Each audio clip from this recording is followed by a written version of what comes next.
The Signal Oil Program, The Whistler.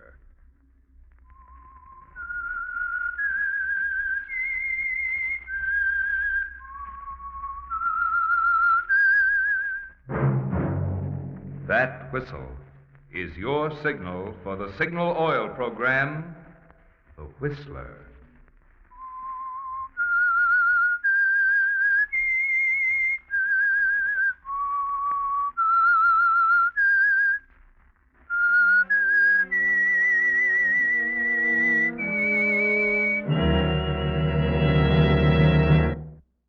I am the Whistler, and I know many things, for I walk by night.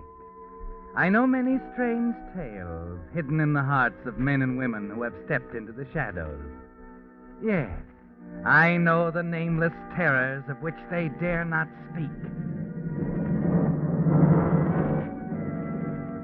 Yes, friends, it's time for the Signal Oil Program, The Whistler. Rated by independent research, the most popular West Coast program. In gasoline, you know, it takes extra quality to go farther. And Signal is the famous Go Farther gasoline. So look for the Signal circle sign in yellow and black that identifies Signal service stations from Canada to Mexico.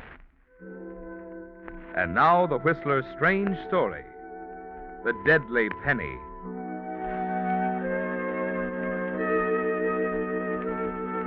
It was only day before yesterday, just last Saturday, in fact, that Millie Parker made her decision.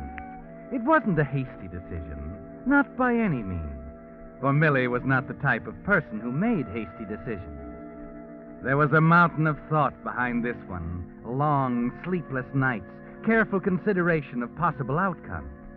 She knew, of course, that it would involve stepping over the line into illegal territory, that very possibly she would find herself a fugitive from justice. But Millie was the kind who'd rather be a wealthy fugitive than a law-abiding citizen who was poor. It was the loss of pride that bothered her most, the fact that after a full year of separation, she'd need her estranged husband Yancey again. So by the time she arrived at Yancey's run-down boarding house last Saturday morning, Millie was preparing herself for the old tongue-in-cheek approach she knew Yancey would use when he saw her once again.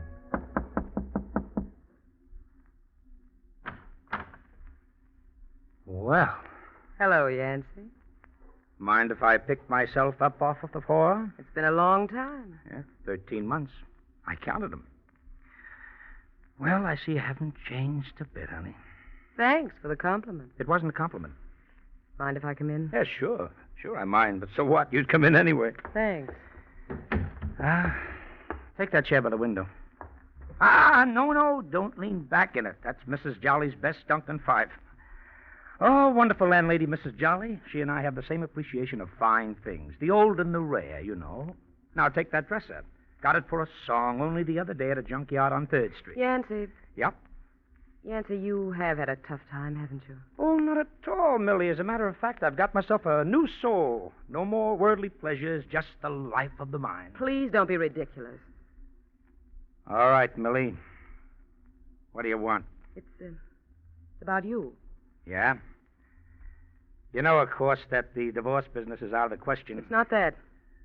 Only one other thing could bring you here, then. Money. Yancey, you've got to... Wait a minute. Tell me first. Is it money? Yeah, it's money. You ought to have known better. I'm not exactly wealthy, Cherub. You will be if you stop making a fool of yourself. Well, I'm listening. You know I'm working at the Consolidated Investment Company. Naturally, I called there 3 times this morning. Why? I got your message about coming today. I was just trying to save you a trip. What did you tell them? Oh, relax, darling, relax. When they said you weren't there, I hung up. Oh. The same old Millie. The blonde hair, the Cupid's bow lips, and deep in the eyes, the little sparkling dollar signs. How much are we going to steal, darling? Please, Yancey. Come on, get to the point. You're here for one reason. There's some big dough kicking around loose, and you want me for a fall guy. That's not it, Yancey. Oh, I know you, baby, just like a book. You're not the fall guy. Go on.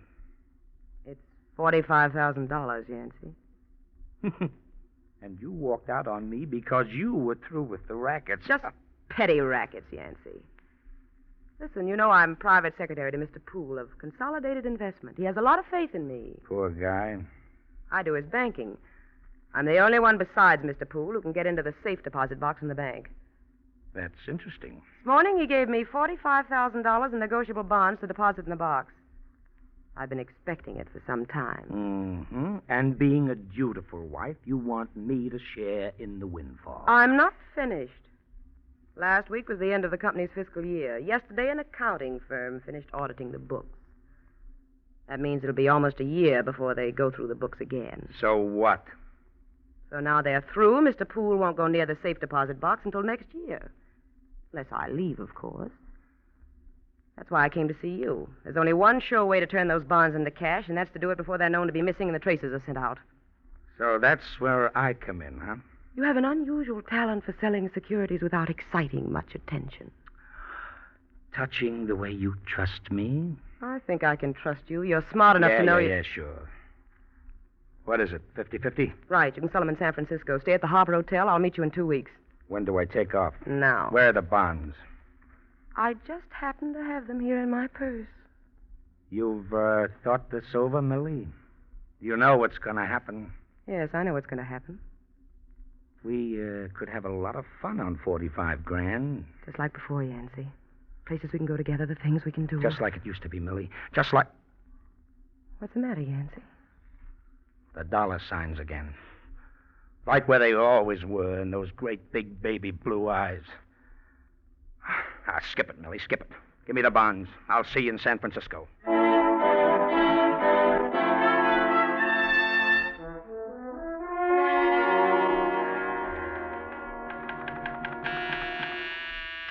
Yes, Mr. Poole? Would you mind coming in a minute, Millie? Yes, sir.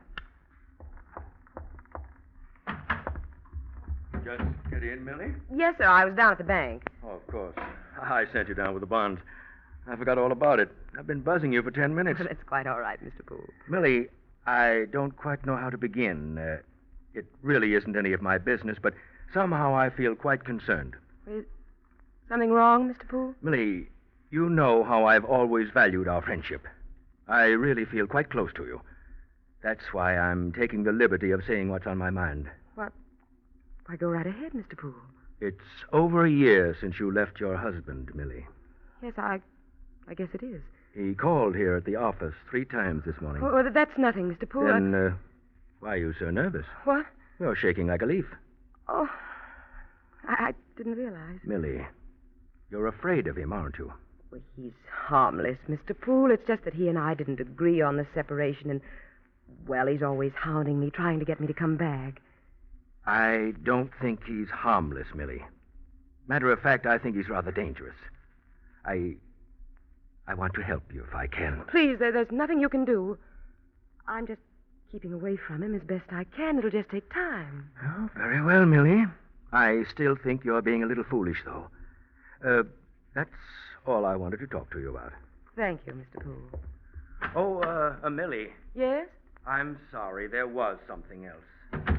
I wondered if you'd help me out a little this afternoon. I know it's Saturday, but I thought if you hadn't planned anything... What was it, Mr. Poole? We're in quite a spot with that audit. Houston and Company just told me they're tied up on another account every morning of next week.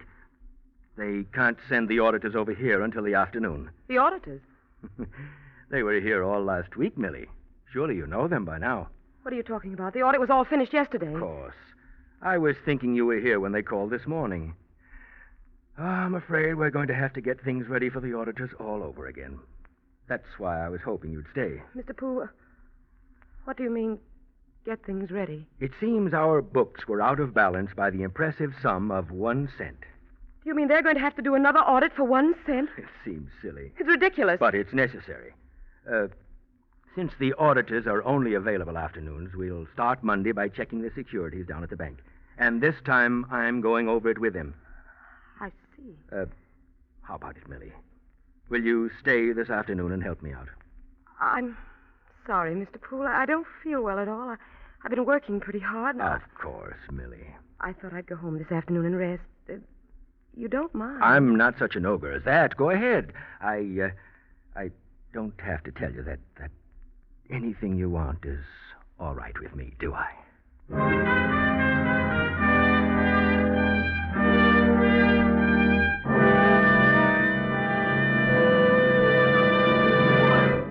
With the prologue of The Deadly Penny, the Signal Oil Company brings you another strange tale by The Whistler.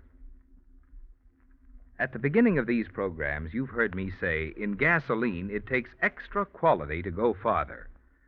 And of course, if you've lived out west any length of time, you know that from Canada to Mexico, Signal is famous as the go farther gasoline. But perhaps you're one of those folks who like proof. So I'd like to take just one moment now to explain what those qualities are that make Signal's good mileage possible. Look at it this way. Anything that gets extra efficiency from your motor also helps you get extra mileage, right? Well, when science increased the power of today's Signal gasoline, they naturally gave you quicker starting, faster pickup, and quieter, higher anti-knock. And it's because of this improved performance that you now go farther than ever with Signal gasoline. That's why Signal says your speedometer is the best yardstick of gasoline quality. It really does take extra quality to go farther. Good reason why more and more drivers are switching to Signal, the famous Go Farther gasoline. And now, back to the Whistler.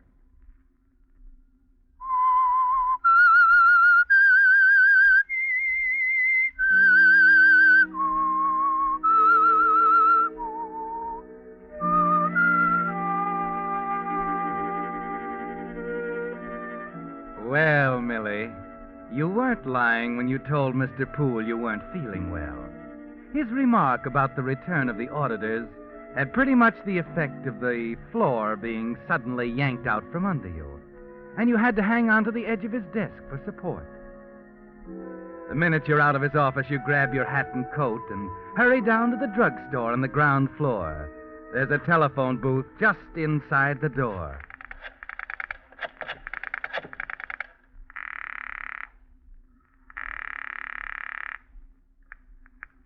Mrs. Jolly speaking. I'd like to speak to Yancey Parker, please. Well, hang on a minute. I'll see if he's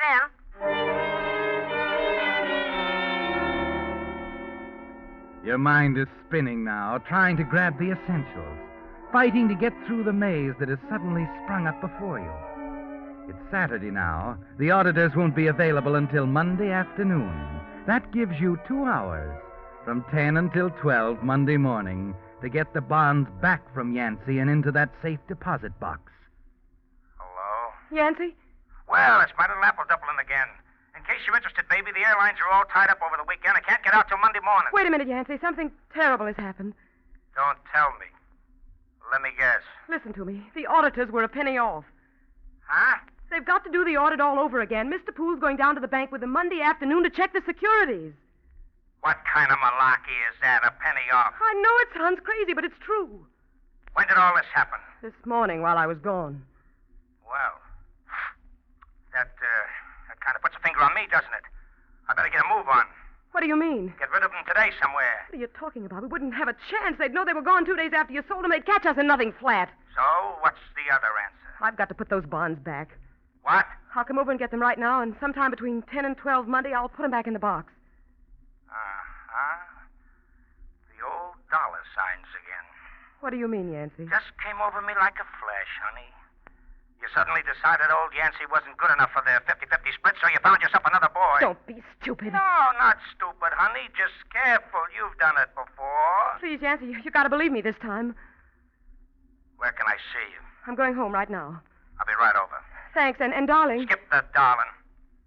Yancey, bring the bonds, will you? All right, baby. I'll bring the bonds. Thanks.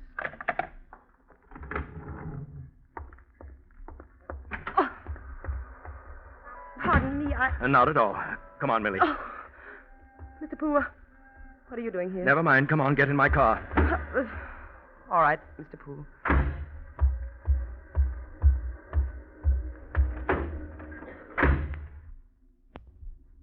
All right. What is it? Just this. Next time you take it upon yourself to go home sick without letting me offer you a ride, you're fired. Is that clear, Millie? Yes, Mr. Poole. I'm glad that's understood. Now, suppose you tell me where you live.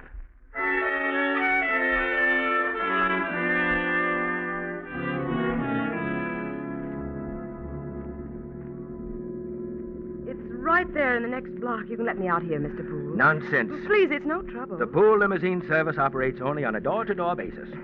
You've been very nice. I'm trying to be in my own crude way.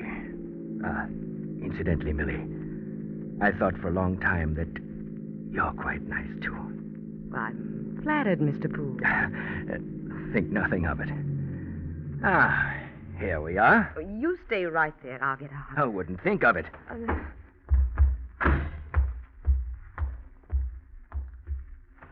At your service. Come on. Right up to the door. Mr. Poole. Part of the service. Hey, wait a minute. Hey, you, stop. Ran out of the alley as we walked up. You see who it was? No, I couldn't. I did.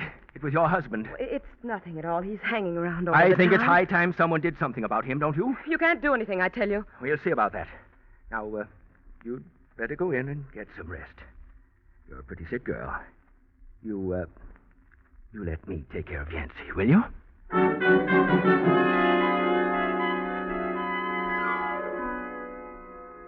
Well, Millie, it's getting a little beyond you, isn't it? The minute you're in your room, you close the door and put a call through to Mrs. Jolly's boarding house. And it's only after she tells you Yancy is out that you realize it was stupid. He simply hasn't had time to get back yet. So you call an hour later and an hour after that, but still he hasn't arrived. It's 9 o'clock when your phone finally rings. Yancy, Well, you're psychic, baby. How'd you know it was me? I've been trying to get you all afternoon. And I wasn't there. Incidentally, I'm still not there. I've got to see you right away. Gonna bring Mr. Poole along? I couldn't get out of it, Yancy. He insisted. Yeah, sure. 13 months you worked for him. And you're waiting for me until I'm as hot as a firecracker with 45 grand in my coat pocket to bring him home with you. I said I was sick. He wanted me to work. Skip it. If I could add it up, I'd quit cold right now. You're in it as deep as I am. Took the words right out of my mouth. Now, let me see. The auditors will hit that safe deposit box about 1 on Monday afternoon, right? Yes. Then if you get the bonds back by Monday morning, you're in the clear, okay? Now, look, I want to talk this over with a friend of mine, Millie, so I'll be out of town tomorrow. I'll meet you here at the boarding house at 9 sharp Monday morning. What about the bonds? That's what I'm going to talk to my friend about. So long, baby. Pleasant dreams.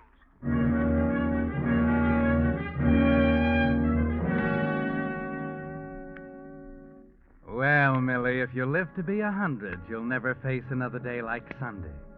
Deadly, tense, interminable Sunday, with a wall clock ticking like a sledgehammer in the corner, the ashtrays filling with half-smoked cigarettes, the floors littered with unread magazines, and Monday hanging over your head like an axe. It's just 8:45 on Monday morning when you race up the stairs of Mrs. Jolly's boarding house and down the hall to Yancy's room. Yancy! Where is he? Yancy! Looking for Mr. Parker. Yes, he said he'd be here this morning. I'm Mrs. Jolly. Sort of keep track of my boarders. I don't know why he doesn't answer. For good reason. What? Well, he ain't in there. Left about 15 minutes ago. But he told me that... Oh, don't make no difference. Queer duck, Mr. Parker. Hard to follow his comings and goings. Where did he go? Don't know rightly. Had his suitcase with him, though. Oh. Thanks, Mrs. Jolly.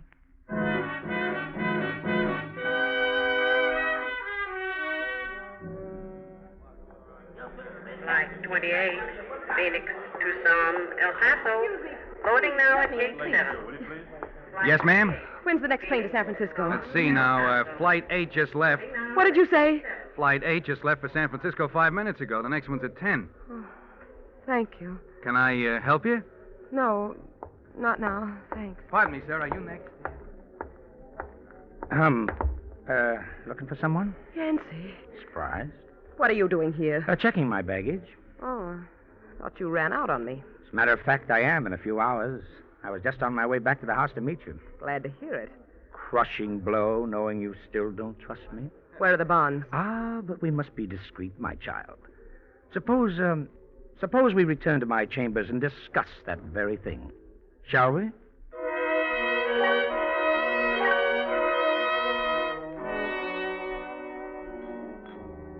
Please, Yancey, I told you I didn't want a drink. But this is quite an occasion, darling. I got to bring it off in style. We haven't got time. Relax, honey, relax. It's only 10:15. You have at least 2 hours before the auditors get there. Aha, there we are. Basically turpentine, of course, but blended with the skill of a master. Shall we drink to the old times, Millie? Oh, the stony silence. Very well, I drink to old times, to the Millie that used to be before the dollar signs came into her eyes. Are you through?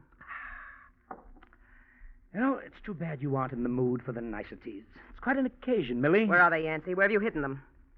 Millie, my dear, first of all, you're right. There's no chance to dispose of the bonds. My friend agrees with you. Still, it puts me in an unusual position. For the first time since I've known you, Millie, I've got the upper hand. It'd be a shame to throw it away. Nancy, will you give me those bonds? Not so fast, I want darling. them, Nancy. I want them right now. You're going to get them. I've decided to let you have them, darling. Just on one condition, though. Go on. You'll get them back, Millie, sound and whole, on Tuesday morning. Wait a minute. That's too late, Yancey. They'd be... You're going to get them on Tuesday morning, and I'll be out of the state. Oh, it's going to be tough, I admit. I hate to miss the explanation scene this afternoon when you try to put it past those auditors. You wouldn't. I'd tell I'll them... take my chances, baby. I won't let you. Give them to me, Yancey. Oh, wait a minute. Wait a minute. Put down that gun, Millie. The rough stuff won't go. You tell me where they are, or Take it easy, I mean every kid. word I said, Yancey. Either I get them right now, or I pull the trigger. All right, Millie. Look in that table drawer over there. Where? In the back. I put him in the back. Oh, no, you don't.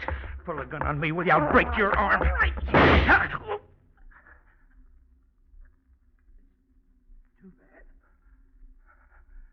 Too bad. Baby. Yancey. Yancey, I didn't mean to. Yancey.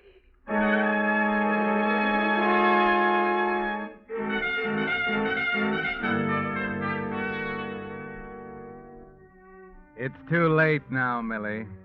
And it only takes a second for the first shock to wear off, for that practical dollar and cents mind of yours to start clicking again. You've still got more than 2 hours, and you know the bonds are somewhere in the room. You go through Yancey's clothes first, and a piece of paper you find in his wallet saves you looking further. It's a receipt from the Eagle Delivery Service. Delivered not before Tuesday morning to Mrs. Millie Parker, Consolidated Investment Company. Insured value $45,000. He was going to double-cross me. He wasn't kidding. Open up. I said open up or I'll shoot out the lock.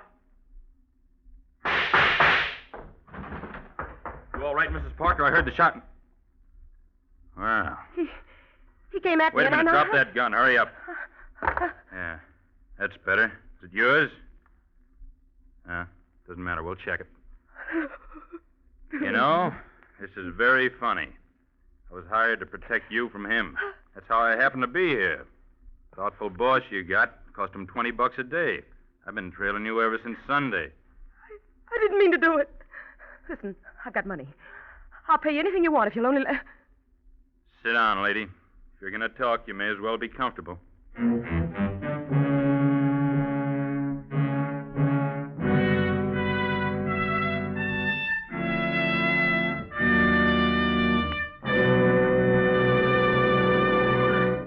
The Whistler will return in just a moment with the strange ending of tonight's story. Meantime, with chilly nights and mornings definitely here to stay, here's a timely tip for you drivers. Don't forget that your car needs a special diet of Signal winter lubricants if you want to keep wear down when the thermometer's down. For your transmission and differential, that means draining, flushing, and refilling with Signal Winter Gear Lube. If it's been 5,000 miles since your wheel bearings were serviced, better have them removed, thoroughly cleaned, and then repacked with Signal Long Life wheel bearing grease. And for your motor, it's high time to drain out summer weight oil. Refill with pure paraffin-based Signal Premium Motor Oil. 5 scientific new compounds in Signal Premium Motor Oil not only make it flow freely instantly in coldest weather, but also keep motors 6 times cleaner and reduce cylinder wear 1/3. Well, there you have it. The lubrication essentials your car needs now. Drive in for them this week at your nearby Signal service station. You'll drive out with a good feeling of confidence, knowing that your car has the cold weather protection it needs to keep it purring through another winter. And now back to the Whistler.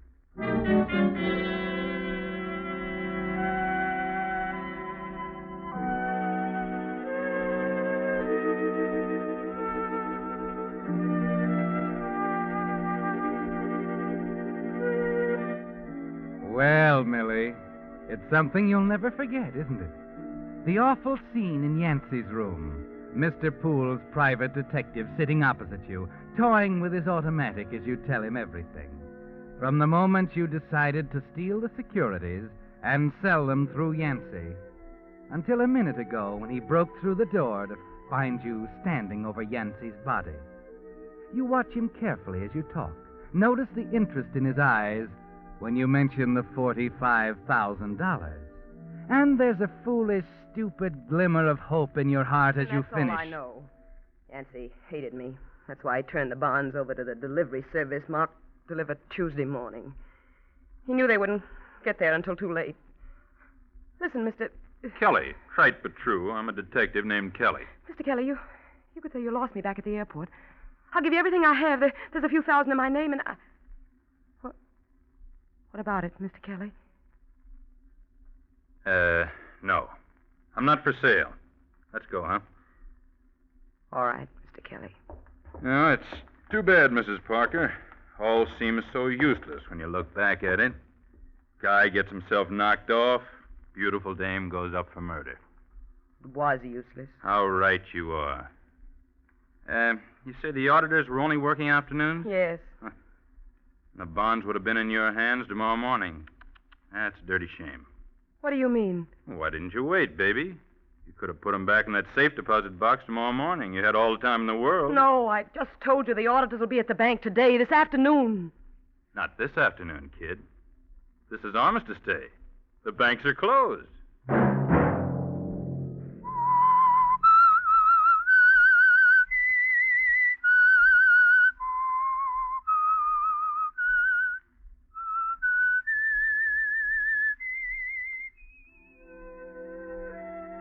Let that whistle be your signal for the Signal Oil program, The Whistler, each Monday at 9. Brought to you by the Signal Oil Company, who have asked me to remind you, to get the most driving pleasure, drive at sensible speeds, be courteous, and obey traffic regulations. It may save a life, possibly your own.